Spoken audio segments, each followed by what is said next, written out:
بسم الله الرحمن الرحیم. ګرانو مینوالو، نن زمونږ کلي ته ضمیر خان ضمیر صاحب راغلی دی او دی به تاسو ته ښایسته ښایسته شعرونه ډالۍ کړي. ستاسو ټولو مینوالو به ډېر زیات خوښ شي. ضمیر خان ضمیر صاحب یو شعر ورته ډالۍ کړي. مهرباني. غزل درته وایم، حالانکه کتاب خو ستا سره د مخکې نه دی زما، خو د دې نه ته یو غزل درته وایم چې د نوي ژوند د ابتدا نه مې شروع کړې د ما مینه نه کوله ستانه مې شروع کړې د له یوې سختې مې خبر په محبت کې نه کړې زړګي څومره په اسانه مې شروع کړې ده د غلې قات ته چې غلبه راله راکړي که نه مصر ته ځمه د کنعانه مې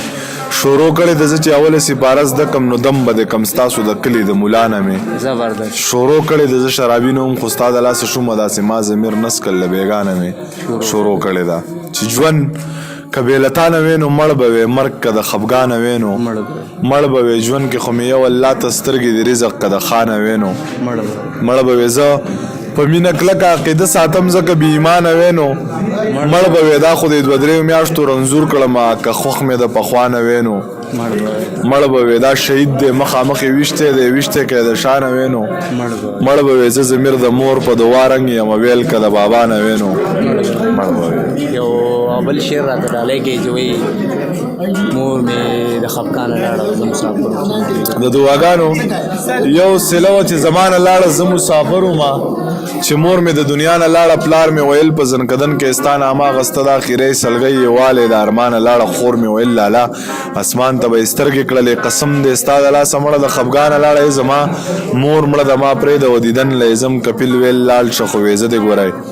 خانه لاړه یارانو نوره مې په ژوند کې مزه پاتې نه وه خوږه هستي ده چې زما غریب د خوانه لاړه یارانو ویل ضمیره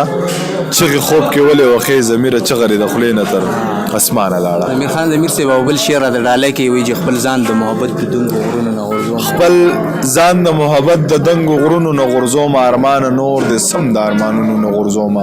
زه دې له شراب نسکم خدایه چې خمار شم